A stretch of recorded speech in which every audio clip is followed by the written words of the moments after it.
잠깐 영상을 끄지 마세요. 지금부터 30초만 투자하면 여러분의 노후가 완전히 달라질 수 있습니다. 상상해 보세요. 20년 후의 여러분 모습을. 아침에 눈을 뜨면 어디에 있을까요? 침대에서 일어나기 힘들어서 누군가의 도움을 기다리고 있을까요? 아니면 여전히 두 다리로 씩씩하게 걸어서 친구들을 만나러 갈까요? 통장을 열어봤을 때 바닥이 보일까요? 아니면 여유롭게 손자 손녀에게 용돈도 주고 가끔 여행도 떠날 수 있을까요? 스마트폰을 보며 혼자서도 병원 예약을 하고 은행 업무를 볼 수 있을까요? 아니면 젊은 직원의 눈치를 보며 어르신, 이렇게 하시면 안 돼요 라는 말을 들으며 위축될까요? 지금 이 순간이 바로 그 미래를 결정하는 분기점입니다. 오늘 여러분께 보여드릴 것은 단순한 노후 준비가 아닙니다. 존엄한 노후를 위한 생존 매뉴얼입니다. 제가 지난 10년간 만난 수천 명의 어르신들을 통해 깨달은 진실을 말씀드리겠습니다. 노후는 갑자기 찾아오지 않습니다. 지금 이 순간부터 이미 시작되고 있습니다. 그리고 준비된 사람과 준비하지 않은 사람의 차이는 상상하시는 것보다 훨씬 큽니다. 여러분은 지금 어떤 노후를 꿈꾸고 계신가요? 막연하게 건강하게만 살면 되라고 생각하고 계신가요? 아니면 구체적인 계획이 있으신가요? 오늘 이 영상을 끝까지 보시면 여러분은 완전히 달라질 겁니다. 노후를 막연한 두려움의 대상이 아니라 충분히 준비할 수 있는 인생의 새로운 장으로 보게 될 것입니다. 지금부터 3명의 실제 인물을 만나보겠습니다. 이분들은 모두 70대 초반이지만 삶의 모습이 완전히 다릅니다. 이 세 분의 하루를 보면서 여러분이 어떤 노후를 선택할지 생각해 보시기 바랍니다. 첫 번째 분은 김순자 할머니입니다. 72세 부산에 혼자 살고 계십니다. 순자 할머니의 어제 하루를 따라가 보겠습니다. 새벽 5시 잠에서 깼지만 일어날 이유가 없습니다. 침대에서 천장만 바라보며 일시간을 보냅니다. 6시가 되어서야 몸을 일으킵니다. 아침은 어제 남은 김치찌개에 밥 한 공기. 혼자 먹는 밥은 항상 맛이 없습니다. 7시부터 TV를 틉니다. 아침 뉴스, 드라마 재방송, 홈쇼핑. 시간이 어떻게 가는지도 모릅니다. 오전 11시 잠깐 현관문을 열어봅니다. 복도에는 아무도 없습니다. 이웃과 마지막으로 인사를 나눈 게 언제인지 기억나지 않습니다. 점심은 라면에 달걀 하나. 과거에는 이런 걸 끼니라고 부르지 않았는데 이제는 그마저도 귀찮습니다. 오후에는 또 TV. 예능 프로그램에서 나오는 웃음소리가 집안에 울리지만 순자 할머니는 웃지 않습니다.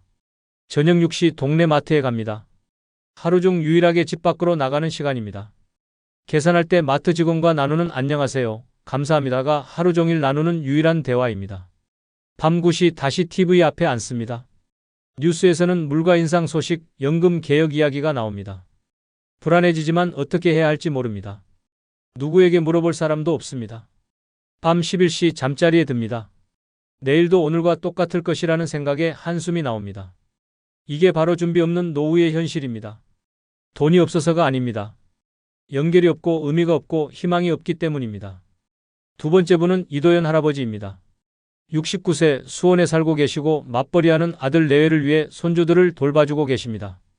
도현 할아버지의 어제를 보겠습니다. 새벽 5시 30분 알람 소리에 잠에서 깹니다. 몸이 아파도 일어나야 합니다. 손주들이 7시에 등교해야 하거든요. 허리가 아프지만 참고 일어납니다. 6시 초등학생 손주들의 도시락을 만듭니다. 며느리가 전날 밤 준비해둔 재료로 만들지만 새벽에 일어나서 하는 일이라 힘이 듭니다. 손주들은 투정을 부립니다. 할아버지가 만든 건 맛없어. 마음이 아프지만 참습니다. 7시 30분 손주들을 학교에 데려다 줍니다. 20분 걸어가야 하는데 무릎이 아파서 중간에 2번 쉬어야 합니다. 다른 할아버지 할머니들과 마주치지만 인사만 하고 지나칩니다. 대화할 시간도 여유도 없습니다. 오전 9시 집으로 돌아와서 설거지와 청소를 합니다. 젊은 시절에는 하지 않던 집안일이지만 며느리를 도와야 한다는 생각에 합니다. 하지만 허리와 무릎이 점점 더 아파집니다. 오전 11시 잠깐 쉬려고 소파에 앉습니다. 병원에 가고 싶지만 손주들 학교 시간에 맞춰야 해서 갈 수 없습니다. 친구들과 만날 약속도 모두 취소했습니다. 손주들 때문에 바쁘다는 핑계로 말이죠. 오후 2시 손주들이 하교합니다. 학원에 데려다주고 간식을 챙겨주고 숙제를 도와줍니다. 요즘 초등학생 공부는 너무 어려워서 잘 모르겠지만 그래도 옆에 앉아 있어 줍니다. 저녁 7시 아들 내외가 퇴근합니다. 가족 모두 함께 저녁을 먹지만 도현 할아버지는 피곤해서 말이 없습니다. 며느리가 아버지 많이 힘드시죠? 라고 물어봅니다. 아니야, 괜찮다라고 대답하지만 정말로는 매우 힘듭니다. 밤 10시 방으로 들어갑니다. 허리와 무릎 때문에 파스를 붙이고 진통제를 먹습니다. 병원에 가야 하는데 언제 시간을 낼 수 있을지 모르겠습니다. 아들 내외는 고맙다고 하지만 정작 본인의 건강과 삶은 뒷전입니다.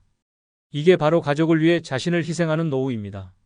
나쁘지 않아 보일 수도 있지만 지속 가능하지 않습니다. 본인의 건강과 관계를 모두 희생하면서 살고 계시거든요. 세 번째 분은 박영철 할아버지입니다. 74세 전주에 살고 계시고 지역에서 봉사활동을 하고 계십니다. 영철 할아버지의 어제를 따라가 보겠습니다. 새벽 6시 자연스럽게 잠에서 깹니다. 일어나서 간단한 스트레칭을 10분 합니다. 하루를 시작하는 나름의 의식입니다. 몸이 예전 같지 않지만 꾸준히 관리하고 있어서 큰 불편은 없습니다. 6시 30분 아침 산책을 나갑니다. 30분 정도 동네를 한 바퀴 돕니다. 길에서 만나는 이웃들과 인사를 나눕니다. 오늘도 일찍 나오셨네요. 네, 좋은 하루 보내세요. 간단한 대화지만 기분이 좋습니다. 8시 집에서 아침을 먹습니다. 간단하지만 정성스럽게 차린 한 끼입니다. 혼자 먹지만 맛있습니다. 오늘 할 일들을 생각하며 여유롭게 먹습니다. 9시 지역 노인복지관으로 갑니다. 오늘은 초등학교에서 아이들에게 옛날 이야기를 들려주는 날입니다. 한 달에 2번 정기적으로 하는 봉사활동입니다. 아이들이 할아버지 왔다 며 반겨주면 정말 기분이 좋습니다. 오전 11시 아이들과 시간을 보냅니다. 할아버지가 어렸을 때는요 로 시작하는 이야기를 아이들이 눈을 반짝이며 듣습니다. 자신의 경험이 누군가에게 도움이 되고 즐거움이 된다는 사실이 뿌듯합니다. 점심시간 같이 봉사하는 다른 어르신들과 식사를 합니다. 서로의 안부를 묻고 요즘 관심사를 나눕니다. 혼자가 아니라는 느낌이 듭니다. 나이가 비슷해서 공감대도 많습니다. 오후 2시 집으로 돌아와서 잠깐 낮잠을 잡니다. 30분 정도만 자고 일어납니다. 너무 오래 자면 밤에 잠이 안 오거든요. 일어나서 차를 한 잔 마시며 오후를 준비합니다. 오후 3시 30분 동네 도서관에서 하는 독서 모임에 참석합니다. 한 달에 한 권씩 책을 정해서 읽고 토론하는 모임입니다. 오늘은 노년의 의미라는 책에 대해 이야기합니다. 다양한 관점을 듣는 게 재밌습니다. 저녁 6시 집에서 저녁을 먹습니다. TV를 보면서가 아니라 조용히 음식 맛을 음미하며 먹습니다. 하루 있었던 일들을 정리하는 시간이기도 합니다. 저녁 7시 30분 아들에게 전화를 겁니다. 일주일에 2번 정도 안부를 확인합니다. 아버지, 오늘도 바쁘셨어요? 응, 아이들이랑 재밌게 놀았다. 서로 부담스럽지 않게 적당한 거리를 유지합니다. 밤 9시 내일 할 일을 간단히 정리합니다. 일기장에 오늘 있었던 좋은 일 3가지를 적습니다. 작은 것이라도 감사할 거리를 찾는 습관입니다. 밤 10시 30분 잠자리에 듭니다. 내일이 기대됩니다. 새로운 사람들을 만날 수도 있고 재밌는 일이 있을 수도 있거든요. 만족감과 함께 잠이 듭니다. 이게 바로 준비된 노후의 모습입니다. 특별히 부자도 아니고 완벽하게 건강하지도 않지만 의미와 연결이 있는 삶입니다. 자, 이 세 분의 이야기를 들어보니 어떤 생각이 드시나요? 여러분은 20년 후에 이 중 누구와 비슷한 모습일 것 같으신가요? 김순재 할머니처럼 고립된 삶을 살고 싶으신가요? 이도현 할아버지처럼 자신을 희생하며 소진되는 삶을 살고 싶으신가요? 아니면 박영철 할아버지처럼 의미와 연결이 있는 삶을 살고 싶으신가요? 선택은 여러분의 몫입니다. 하지만 이 선택을 20년 후에 하는 게 아니라 지금 해야 합니다. 왜냐하면 노후는 갑자기 찾아오는 게 아니라 지금부터 만들어지고 있기 때문입니다. 그럼 왜 우리는 이렇게 빨리 늙어가고 있는 걸까요? 왜 준비할 시간이 부족하다고 느끼는 걸까요? 가장 큰 이유는 사회구조의 급격한 변화입니다. 우리 부모님 세대와는 완전히 다른 세상에 살고 있거든요. 통계를 나열하는 것보다 여러분의 일상에서 직접 느낄 수 있는 변화를 말씀드리겠습니다. 여러분 주변을 둘러보세요. 아파트 단지를 걸어다니면서 말입니다. 낮 시간에 산책하는 사람들의 연령대가 어떻게 되시나요? 대부분 60대 이상이실 겁니다. 젊은 사람들은 모두 일하러 나가고 아이들은 학교나 학원에 가 있으니까요. 버스를 타보세요. 평일 오전 10시쯤에 타보시면 승객의 절반 이상이 어르신들이실 겁니다. 병원에 가는 분들, 복지관에 가는 분들, 시장에 가는 분들이 대부분입니다. 동네 상권을 보세요. 예전에는 문구점, 장난감 가게, 학용품점이 많았는데 이제는 약국, 병원, 요양용품점이 더 많습니다. 이게 바로 고령화 사회의 현실입니다. 좀 더 구체적으로 계산해 보겠습니다. 여러분이 지금 살고 계신 동네에서 아시는 사람 10명을 떠올려 보세요. 이웃, 동료, 친구, 가족 모두 포함해서 말입니다. 이 10명 중에서 65세 이상인 분이 몇 분이나 되시나요? 만약 여러분이 평균적인 한국인이라면 10명 중 3명에서 4명 정도가 65세 이상일 겁니다. 2050년에는 이게 4명에서 5명으로 늘어날 예정입니다. 절반 가까운 사람들이 노인인 사회에 살게 되는 거죠. 이게 여러분의 삶에 어떤 영향을 미칠까요? 첫째, 부양 부담이 급격히 늘어납니다. 지금은 노인 1명을 젊은이 3명이 부양하지만 앞으로는 젊은이 1.5명이 노인 1명을 부양해야 합니다. 여러분의 자녀들에게는 엄청난 부담이 되겠죠. 둘째, 의료비와 돌봄 비용이 급상승합니다. 병원은 더 붐비고 간병비는 더 비싸지고 요양원은 더 부족해집니다. 지금도 요양원 한 달 비용이 200만 원에서 300만 원인데 앞으로는 더 올라갈 겁니다. 셋째, 사회 활력이 떨어집니다. 새로운 일자리는 줄어들고 혁신은 더뎌지고 전체적인 경제 성장률이 둔화됩니다. 여러분의 연금과 자산 가치에도 영향을 미치겠죠. 넷째, 세대 갈등이 심해집니다. 젊은 세대는 왜 우리가 이렇게 많은 세금을 내야 하냐고 불만을 가질 것이고 노인 세대는 우리가 이 나라를 일구었는데 왜 홀대 받아야 하냐고 억울해할 겁니다. 하지만 이런 거시적인 변화보다 더 중요한 것은 여러분 개인의 준비입니다. 사회가 어떻게 변하든 준비된 사람은 살아남고 준비하지 않은 사람은 어려움을 겪게 됩니다. 그럼 지금부터 구체적인 준비 방법을 알려드리겠습니다. 크게 4가지 영역으로 나눠서 말씀드릴게요. 건강, 돈, 기술, 그리고 관계입니다. 먼저 건강부터 시작하겠습니다. 제가 가장 강조하고 싶은 개념이 있습니다. 기능적 수명이라는 개념입니다. 단순히 얼마나 오래 사는가가 아니라 얼마나 오래 자립적으로 사는가가 중요하다는 뜻입니다. 2가지 시나리오를 상상해 보세요. 시나리오 A, 85세까지 살지만 마지막 10년은 병원 침대에서 보냅니다. 혼자서는 화장실도 가기 어렵고 식사도 도움이 필요합니다. 가족들은 돌아가면서 간병을 하느라 지쳐가고 의료비는 월 300만 원씩 나갑니다. 시나리오 B, 80세까지 살지만 마지막까지 자신의 2발로 걷고 스스로 식사하고 독립적으로 생활합니다. 마지막 6개월 정도만 약간의 도움을 받고 비교적 평안하게 생을 마감합니다. 여러분은 어떤 시나리오를 선택하시겠어요? 당연히 B죠. 그럼 B 시나리오를 위해서는 어떻게 준비해야 할까요? 핵심은 근력과 균형 감각, 그리고 심폐 기능을 유지하는 것입니다. 복잡한 운동을 할 필요는 없어요. 집에서도 충분히 할 수 있는 간단한 운동들만으로도 효과를 볼 수 있습니다. 가장 기본이 되는 운동을 알려드리겠습니다. 의자 스쿼트라고 하는 운동입니다. 의자에 앉았다가 일어서기를 반복하는 운동인데 별것 아닌 것 같지만 하체 근력 강화에 정말 효과적입니다. 하루에 10번만 해도 됩니다. 방법은 이렇습니다. 의자에 앉습니다. 2 팔을 가슴 앞에서 X자로 교차해서 놓습니다. 그 상태에서 팔에 도움 없이 다리 힘만으로 일어납니다. 2초 동안 서 있다가 천천히 앉습니다. 이게 1회입니다. 처음에는 5번도 힘드실 수 있어요. 그럼 5번부터 시작하세요. 일주일에 하나씩 늘려가면 됩니다. 3개월 후에는 20번도 할 수 있을 겁니다. 왜 이 운동이 중요할까요?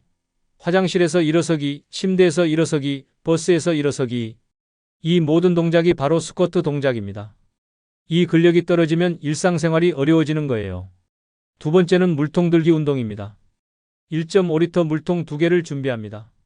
처음에는 물을 반만 채워서 시작하세요. 2 손에 하나씩 들고 팔을 옆으로 들어 올렸다가 내리는 운동입니다. 10번씩 3세트 하시면 됩니다. 이 운동은 어깨와 팔 근력을 기르는 데 도움이 됩니다. 높은 곳에서 물건을 내리거나 세탁물을 널거나 짐을 들 때 필요한 근력이에요. 3번째는 균형 훈련입니다. 벽이나 의자를 옆에 두고 한 발로 서 보세요. 처음에는 10초도 힘드실 거예요. 그럼 벽을 잡고 시작하세요. 점점 벽에서 손을 떼고 나중에는 눈을 감고도 할 수 있도록 연습하세요. 균형 감각이 떨어지면 넘어지기 쉽습니다.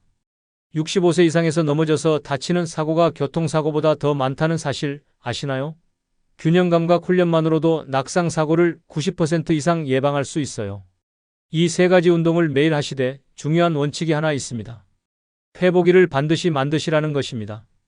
젊을 때는 매일 운동해도 괜찮았지만 나이가 들면 회복 시간이 필요합니다. 이틀 운동하고 하루 쉬거나 사흘 운동하고 하루 쉬는 패턴을 추천합니다. 그리고 아픈 곳이 있으면 무리하지 마세요. 무릎이 아프면 물속에서 걷기를 하시고 허리가 아프면 누워서 하는 운동을 하세요. 자신의 몸 상태에 맞게 조절하는 것이 중요합니다. 운동만큼 중요한 것이 정기검진입니다. 1년에 한 번은 종합검진을 받으시고 6개월에 한 번은 기본적인 혈압, 혈당, 콜레스테롤 검사를 받으세요. 조기에 발견하면 치료할 수 있는 질병들이 많습니다. 치아 관리도 중요합니다. 6개월에 한 번은 치과에 가서 스케일링을 받으시고 충치나 잇몸 질환이 있으면 빨리 치료하세요. 나이 들어서 치아를 잃으면 영양 상태가 나빠지고 전체적인 건강에 악영향을 미칩니다. 두 번째 준비 영역은 돈입니다. 노후 자금 계획을 세울 때 가장 많이 하는 실수가 무엇인지 아세요? 막연하게 많이 모아야지라고 생각하는 것입니다. 구체적인 목표와 계획 없이는 준비가 어렵습니다. 제가 실제 상담한 사례를 들려드리겠습니다. 66세 정미라 할머니의 가계부입니다. 정할머니의 월 지출 내역을 보면 이렇습니다. 생활비 120만원. 여기에는 식비, 공과금, 교통비 등이 포함됩니다. 의료비 50만원. 당뇨병 약값, 정기검진, 물리치료비가 들어갑니다. 기타 비용 50만원. 경조사비, 손주 용돈, 예상치 못한 지출들입니다. 총 220만원이 매달 나갑니다. 그런데 수입은 어떨까요? 국민연금 80만원, 기초연금 30만원, 개인연금 30만원, 총 140만원입니다. 220만원 나가고 140만원 들어오니까 매달 80만원이 부족합니다. 1년이면 960만원, 10년이면 9,600만원이 부족한 거예요. 이게 바로 현실입니다. 정할머니처럼 부족분이 생기는 경우 어떻게 해결해야 할까요? 크게 3가지 방법이 있습니다. 첫째, 지출을 줄이는 것입니다. 하지만 이미 최소한의 생활비만 쓰고 계신 분들에게는 쉽지 않아요. 둘째, 수입을 늘리는 것입니다. 아르바이트를 하거나 작은 사업을 시작할 수 있지만 건강과 체력에 한계가 있습니다. 셋째, 미리 준비한 자금을 사용하는 것입니다. 이게 가장 현실적인 방법이에요. 그럼 얼마나 준비해야 할까요? 저는 3개 주머니 전략을 추천합니다. 첫 번째 주머니는 단기 자금입니다. 1년에서 3년간 사용할 돈으로 생활비 부족분과 응급 상황에 대비하는 자금입니다. 정할머니의 경우라면 80만원 곱하기 36개월 약 3천만원 정도가 필요합니다. 이 돈은 언제든지 찾을 수 있는 곳에 보관해야 합니다. 은행 예금이나 CMA 같은 상품이 적합해요. 수익률은 낮더라도 안전성과 유동성이 중요합니다. 두 번째 주머니는 중기자금입니다. 3년에서 10년간 사용할 돈으로 큰 의료비나 주택 수리비, 요양비 등에 대비하는 자금입니다. 대략 5천만 원에서 1억 원 정도 준비하시면 됩니다. 이 돈은 적당한 수익률과 안전성을 동시에 추구해야 합니다. 국채, 회사채, 혼합형 펀드 같은 상품들이 적합해요. 인플레이션을 고려해서 실질 구매력을 유지할 수 있는 수준의 수익률은 얻어야 합니다. 세 번째 주머니는 장기자금입니다. 10년 후부터 사용할 돈으로 나중에 거동이 불편해질 때를 대비하는 자금입니다. 5천만 원에서 1억 원 정도 준비하시되 이 돈은 당분간 사용하지 않을 예정이니까 좀 더 공격적으로 투자할 수 있습니다. 주식, 부동산, 해외 투자 같은 상품들을 고려해 볼 수 있어요. 다만 위험도가 높으니까 전체 자산의 30%를 넘지 않는 선에서 하시기 바랍니다. 이렇게 계산하면 총 1억 3천만 원에서 2억 3천만 원 정도가 필요합니다. 큰 금액처럼 보이지만 미리 계획하고 준비하면 충분히 모을 수 있는 금액이에요. 예를 들어서 50세부터 준비를 시작한다고 해보겠습니다. 15년 동안 매달 100만 원씩 저축하면 1,800만 원이 됩니다. 여기에 연 3%의 이자가 붙는다면 약 2,200만 원이 모입니다. 15년간 총 3억 3천만 원이 모이는 거죠. 매달 100만 원을 어떻게 모으냐고 하실 수도 있는데 방법은 있습니다. 첫째, 주택담보대출을 빨리 상환하세요. 대출 이자만 월 50만 원에서 100만 원 나가는 분들이 많은데 이걸 일찍 정리하면 그 돈을 저축할 수 있습니다. 둘째, 자녀 교육비와 결혼비용을 현실적으로 계획하세요. 무작정 많이 줄 것이 아니라 본인의 노후 자금과 균형을 맞춰야 합니다. 셋째, 생활비를 점검해 보세요. 꼭 필요하지 않은 지출들이 의외로 많습니다. 월 10만 원만 줄여도 1년에 120만 원, 15년이면 1,800만 원입니다. 넷째, 부업이나 재테크를 고려해 보세요. 용돈 관리, 쇼핑몰 운영, 투자 수익 등으로 월 20만 원에서 30만 원 정도는 추가 수입을 만들 수 있습니다. 여기서 중요한 것은 절대로 고위험 투자에 올인하지 말라는 것입니다. 한 방에 큰 돈을 벌어서 노후를 준비하겠다는 생각은 위험합니다. 원금을 잃으면 다시 벌 시간이 부족하거든요. 안전하고 꾸준한 방법이 최선입니다. 은행 적금, 연금저축, 주택연금, 개인연금 같은 안정적인 상품들을 기본으로 하시고 여유자금으로만 조금씩 투자하세요. 그리고 반드시 전문가와 상담하시기 바랍니다. 은행이나 증권회사, 보험회사에서 무료 상담을 해주니까 본인의 상황에 맞는 구체적인 계획을 세우세요. 세 번째 준비 영역은 기술입니다. 디지털 문맹이 노후에 얼마나 큰 손실을 가져오는지 실제 사례를 들려드리겠습니다. 75세 이병수 할아버지의 이야기입니다. 병수 할아버지는 은행에서 송금을 하려고 하셨어요. 그런데 창구 직원이 인터넷 뱅킹으로 하시면 수수료가 무료예요라고 안내해 드렸습니다. 하지만 할아버지는 인터넷 뱅킹을 모르셔서 창구에서 하셨어요. 수수료 3,000원을 내셨습니다. 한 달에 10번 송금하신다면 3만 원, 1년이면 36만 원의 수수료를 더 내시는 거예요. 10년이면 360만 원입니다. 인터넷 뱅킹을 모른다는 이유로 360만 원을 더 내시는 거죠. 병원 예약도 마찬가지입니다.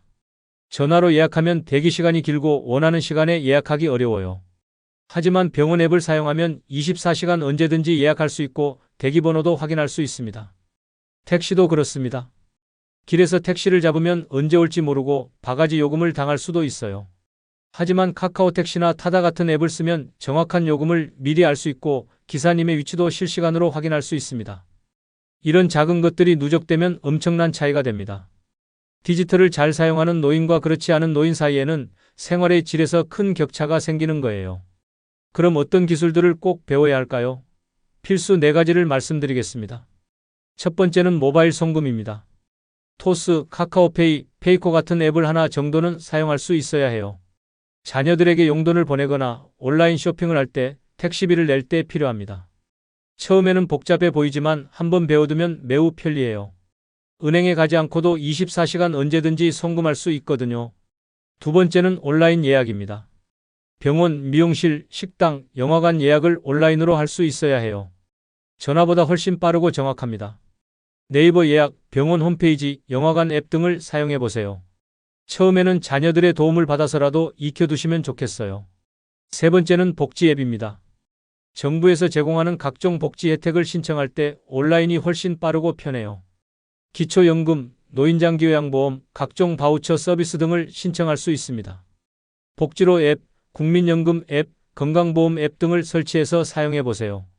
직접 기관에 가지 않고도 많은 일을 처리할 수 있어요. 네 번째는 영상통화입니다. 자녀, 손자, 손녀와 소통할 때 음성통화보다는 영상통화가 훨씬 좋아요. 서로의 얼굴을 보면서 이야기하면 외로움도 덜하고 관계도 더 가까워집니다. 카카오톡 영상통화, 줌, 구글 미트 등을 사용할 수 있으면 좋겠어요. 코로나19 때 많은 분들이 화상회의를 배우셨듯이 꼭 필요한 기술입니다. 이런 기술들을 어떻게 배울 수 있을까요? 가장 좋은 방법은 시니어 디지털 교육을 받는 것입니다. 각 지역 주민센터나 노인복지관에서 무료로 스마트폰 교육을 해줘요. 같은 또래끼리 배우니까 부담도 적고 천천히 배울 수 있습니다. 실제로 제가 방문한 서울 강남구의 한 노인복지관 교육 현장을 소개해드리겠습니다. 70세 전후의 어르신 15명이 강의실에 모여 앉아 계셨어요. 강사는 30대 젊은 선생님이었는데 정말 친절하고 천천히 가르쳐 주셨습니다. 할머니, 화면 하단에 있는 파란색 동그라미를 눌러보세요. 어디요? 이거요? 네, 맞습니다. 잘하셨어요. 이런 식으로 한 사람 한 사람 확인해 가면서 가르쳐 주시더라고요. 어르신들도 처음에는 어색해 하셨지만 점점 익숙해지시면서 즐거워하셨어요. 특히 인상 깊었던 것은 72세 김말순 할머니의 변화였습니다. 처음에는 나는 기계치라서 안 되라고 포기하시려던 분이었는데 3개월 후에는 손자에게 카카오톡으로 사진을 보내시더라고요. 손자가 할머니 대박이라고 답장을 보내더라고요. 그때 정말 뿌듯했어요. 할머니의 얼굴에 환한 미소가 번졌습니다. 이런 교육 프로그램들은 전국 어디서나 있어요.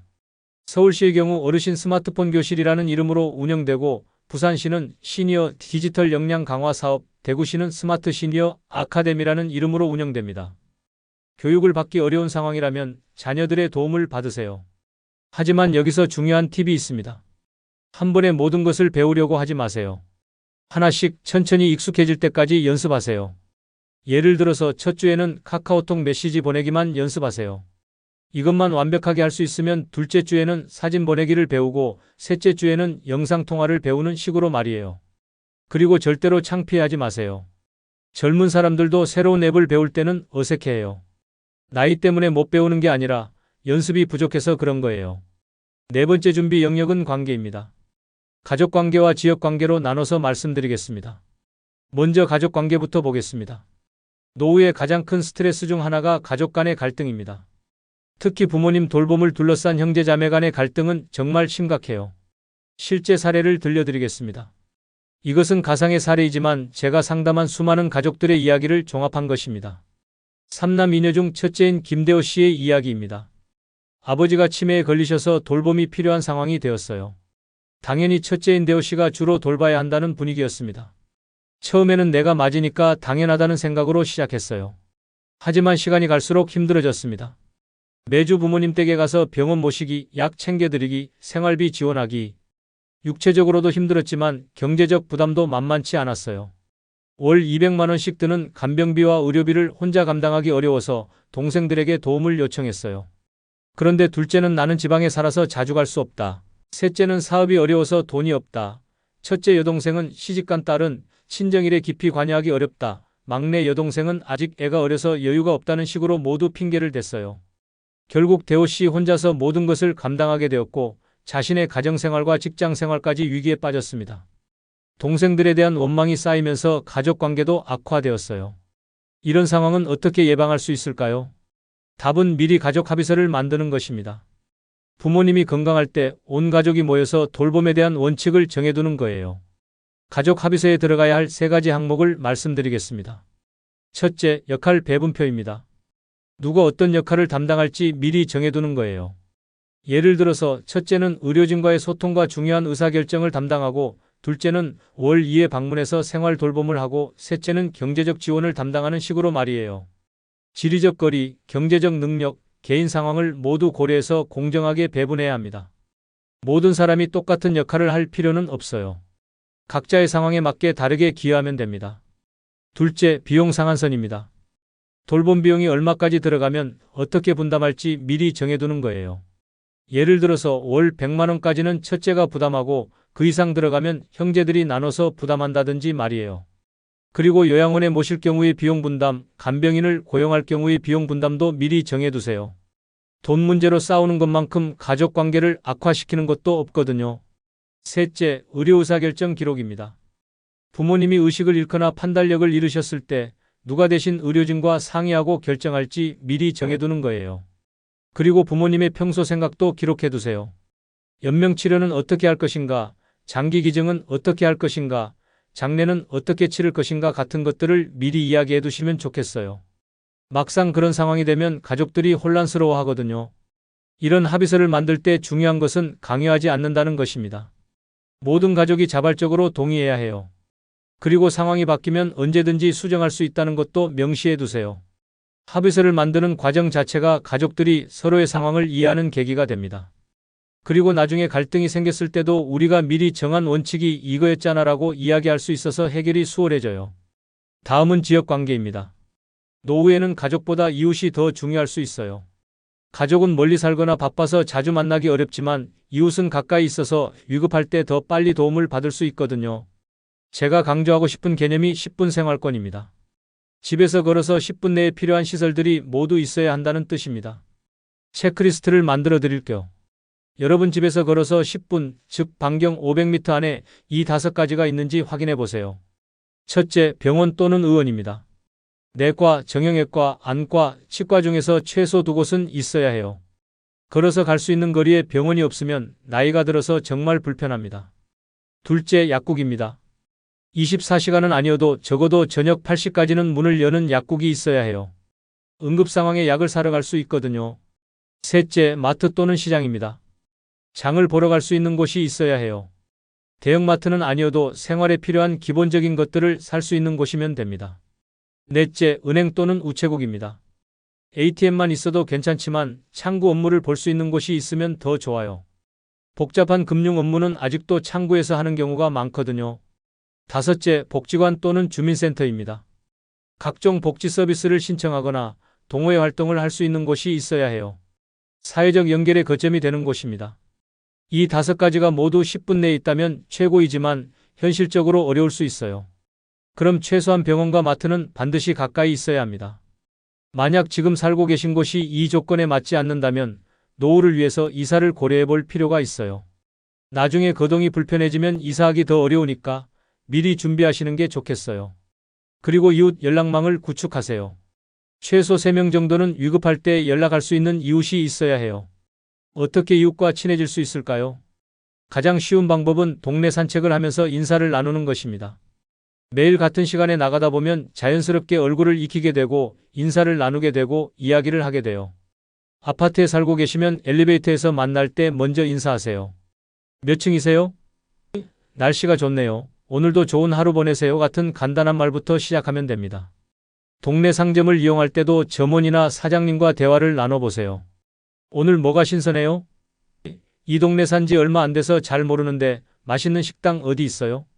같은 질문을 하면 자연스럽게 대화가 시작돼요. 종교시설이나 복지관의 프로그램에 참여하는 것도 좋은 방법입니다. 같은 관심사를 가진 사람들을 만날 수 있고 정기적으로 만나면서 친분을 쌓을 수 있어요. 중요한 것은 너무 부담스럽게 접근하지 않는다는 것입니다. 한 번에 깊은 관계를 만들려고 하지 말고 서서히 친분을 쌓아가세요. 그리고 상대방의 사생활을 지나치게 캐묻지 마시고요. 이웃과 좋은 관계를 유지하는 비결은 적당한 거리입니다. 너무 가까우면 부담스럽고 너무 멀면 소용없어요. 평소에는 인사 정도만 나누다가 필요할 때 서로 도움을 주고받는 관계가 이상적입니다. 5번째 준비 영역은 일과 의미입니다. 많은 분들이 은퇴 후에 할 일이 없어서 무료함을 느끼십니다. TV만 보거나 집에만 있으면 몸도 마음도 금세 늙어요. 적당한 일거리가 있어야 건강하고 의미 있는 노후를 보낼 수 있습니다. 하지만 여기서 말하는 일이라는 것은 젊을 때 했던 치열한 경쟁의 일이 아니에요. 자신의 경험과 지혜를 나누면서 사회에 기여하고 보람을 느낄 수 있는 일입니다. 실제 사례들을 들려드리겠습니다. 첫 번째는 도서관 서가 정리 봉사입니다. 68세 김문희 할머니는 평생 책을 좋아하셨어요. 은퇴 후에 동네 도서관에서 봉사를 시작하셨는데 주 2회 하루 3시간씩 책 정리를 도와드립니다. 단순한 일 같지만 문희 할머니에게는 큰 의미가 있어요. 새로운 책들을 먼저 볼 수 있고 사서 선생님들과 책 이야기를 나눌 수 있고 도서관을 이용하는 지역 주민들과도 자연스럽게 인사를 나누게 됩니다. 책을 정리하다 보면 아, 이런 좋은 책이 있구나 하고 발견하게 돼요. 그럼 집에 가서 빌려다 읽죠. 그리고 다음에 다른 분들께 추천해드리기도 하고 정말 즐거워요. 문희 할머니의 얼굴에는 환한 미소가 있었습니다. 두 번째는 초등학교 안전도우미입니다. 72세 박정수 할아버지는 아침 7시 30분부터 8시 30분까지 동네 초등학교 앞에서 아이들의 안전한 등교를 도와주고 계십니다. 아이들이 할아버지 안녕하세요 라고 인사해주면 정말 기분이 좋아요. 가끔 위험한 상황에서 아이들을 보호해줄 수 있어서 뿌듯하기도 하고요. 우리 손자 손녀뻘 되는 아이들이니까 정말 소중하죠. 이 일은 하루에 1시간만 하면 되고 주 5일째라서 주말에는 쉴 수 있어요. 적당한 책임감과 보람을 동시에 얻을 수 있는 일입니다. 세 번째는 공원 가꾸기 봉사입니다. 65세 이순옥 할머니는 동네 작은 공원의 화단을 가꾸는 일을 하고 계십니다. 월요일과 목요일 주 2회 오전에 나가서 꽃과 나무를 돌봅니다. 젊을 때부터 식물 키우는 걸 좋아했는데 아파트에서는 마음껏 할 수 없잖아요.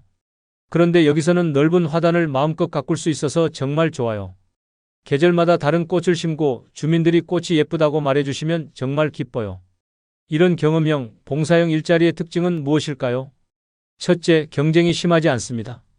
젊은 사람들이 원하는 일이 아니라서 상대적으로 기회가 많아요. 둘째, 시간 부담이 크지 않습니다. 하루 종일 해야 하는 일이 아니라 하루 2-3시간, 주 2-3회 정도만 하면 되는 경우가 대부분이에요. 셋째, 스트레스가 적습니다. 실적을 내야 한다는 압박도 없고 복잡한 인간관계도 없어요. 넷째, 보람을 느낄 수 있습니다. 자신이 하는 일이 누군가에게 도움이 되고 사회에 기여한다는 느낌을 받을 수 있어요. 다섯째, 새로운 관계를 만들 수 있습니다. 비슷한 관심사를 가진 사람들을 만나면서 새로운 친분을 쌓을 수 있어요. 이런 일자리는 어디서 찾을 수 있을까요? 가장 좋은 곳은 주민센터입니다. 각 지역마다 다양한 자원봉사 프로그램을 운영하고 있어요. 정기적으로 봉사자를 모집하니까 관심 있는 분야가 있으면 문의해보세요. 노인복지관도 좋은 정보원입니다. 복지관에서 직접 운영하는 프로그램도 있고 다른 기관과 연계해서 소개해주는 일자리도 있어요. 종교단체나 시민단체에서도 다양한 봉사 기회를 제공합니다. 본인이 다니시는 교회, 절, 성당이나 환경단체, 문화단체 등에 문의해보세요. 온라인에서도 찾을 수 있어요. 1365 자원봉사 포털, 볼런티어 20일 같은 사이트에서 지역별, 분야별로 봉사 기회를 검색할 수 있습니다. 중요한 것은 본인의 관심사와 능력에 맞는 일을 찾는다는 것입니다. 억지로 하는 봉사는 오래 지속하기 어려워요. 정말 하고 싶고 잘할 수 있는 일을 찾으세요. 그리고 처음부터 큰 책임을 지려고 하지 마세요. 작은 역할부터 시작해서 점차 늘려가는 것이 좋습니다. 몸에 무리가 가지 않는 선에서 즐겁게 할 수 있는 수준에서 하시면 됩니다. 이제 지금까지 말씀드린 모든 내용을 실제로 실천할 수 있는 구체적인 계획을 만들어 보겠습니다. 7일 실천 플랜을 제시해 드릴게요. 첫째 날 지출 3등분 기록하기입니다. 오늘 하루 동안 쓴 모든 돈을 기록해 보세요. 아침에 마신 커피값부터 저녁 식사비까지 모든 지출을 적어보는 거예요. 그리고 이 지출들을 세 그룹으로 나눠보세요. 필수 지출 꼭 써야 하는 돈, 식비, 교통비, 의료비, 공과금 등. 선택 지출 있으면 좋지만 없어도 되는 돈, 외식비, 취미비, 쇼핑비 등. 투자 지출 미래를 위한 돈, 저축, 보험, 교육비 등.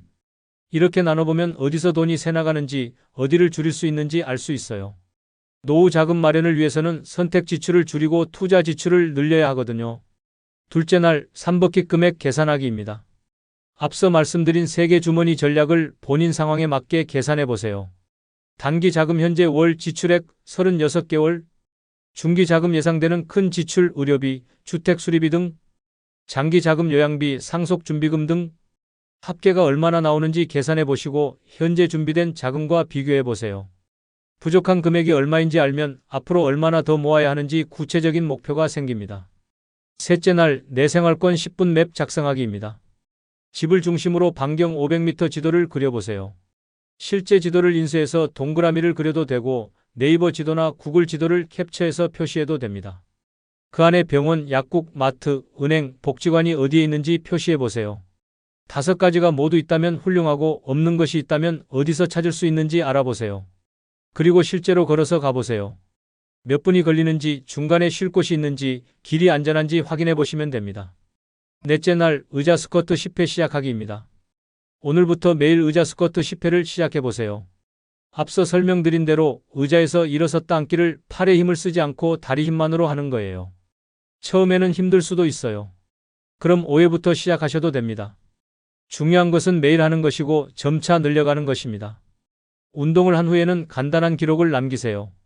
오늘 10회 완주, 7회까지만 가능 이런 식으로 메모해두면 나중에 발전된 모습을 확인할 수 있어요. 다섯째 날 가족회의 초안 잡기입니다. 형제 자매들과 노부모 돌봄에 대해 이야기할 계획을 세워보세요. 언제 어디서 누구와 이야기할지 정하는 거예요. 부모님이 아직 건강하시다면 부모님도 함께 참여하시는 게 좋습니다. 부모님의 의견을 들어야 제대로 된 계획을 세울 수 있거든요. 미리 의제를 정해두세요. 역할 분담은 어떻게 할 것인가, 비용 분담은 어떻게 할 것인가, 의료 결정은 누가 할 것인가 같은 구체적인 주제들 말이에요. 그리고 분위기가 무거워지지 않도록 주의하세요. 우리가 미리 준비해두면 나중에 더 편할 거야 라는 식으로 긍정적으로 접근하시면 됩니다. 여섯째 날 스마트폰 예약 연습하기입니다. 오늘은 스마트폰으로 뭔가를 예약해보는 연습을 해보세요. 병원 예약이 가장 실용적이지만 처음에는 식당 예약이나 영화 예약부터 시작해도 좋아요. 네이버에서 병원 예약을 검색해 보시거나 자주 가시는 병원의 홈페이지에 들어가 보세요. 예약 시스템이 있는지 확인해 보시고 실제로 예약까지는 하지 않더라도 어떤 절차인지 한번 따라가 보세요. 어려우시면 자녀나 지인에게 도움을 요청하세요. 한번 배워두면 평생 써먹을 수 있는 기술입니다. 일곱째 날 이웃과 첫 통화하기입니다. 일주일 동안의 실천을 마무리하면서 이웃 중 한 분과 안부 전화를 해보세요. 같은 아파트에 사는 분이라든지 평소에 인사하고 지내는 상점 사장님이라든지 누구든 좋습니다. 안녕하세요. 요즘 어떻게 지내세요? 같은 간단한 안부부터 시작하시면 됩니다. 거창한 이야기를 할 필요는 없어요.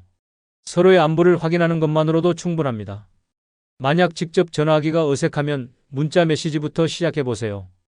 안녕하세요. 좋은 하루 보내세요 라는 간단한 메시지만으로도 관계의 시작이 될 수 있어요. 이 7일 실천 플랜은 노후 준비의 출발점입니다. 일주일 동안 이것들을 해보시면 앞으로 무엇을 더 준비해야 하는지 구체적으로 알 수 있을 거예요. 그리고 중요한 것은 완벽하게 하려고 하지 않는다는 것입니다. 70점만 해도 충분해요. 시작하는 것 자체가 중요하거든요.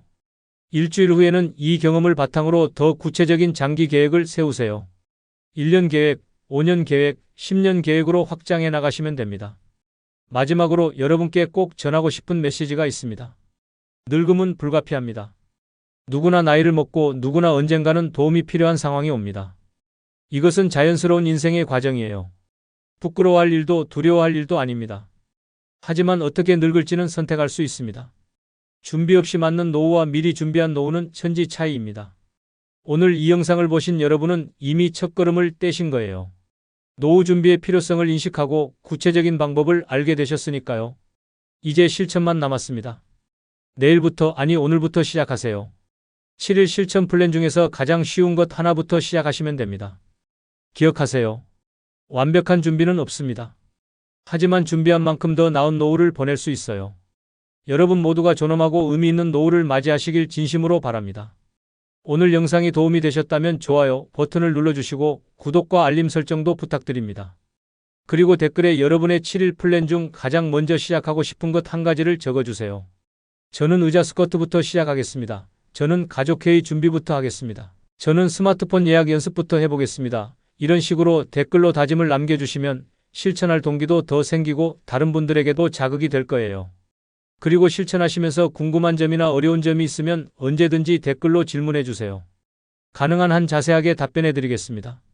다음 영상에서는 오늘 다루지 못한 구체적인 주제들, 예를 들어 노후 주거 선택의 기준, 시니어를 위한 디지털 금융 활용법, 노년기 건강관리의 핵심 같은 주제들을 더 자세히 다뤄보겠습니다. 여러분의 노후가 두려움이 아닌 기대가 되기를, 준비된 노후가 되기를 진심으로 응원합니다. 지금까지 긴 시간 함께 해주셔서 정말 감사합니다. 건강하시고 오늘도 좋은 하루 보내세요.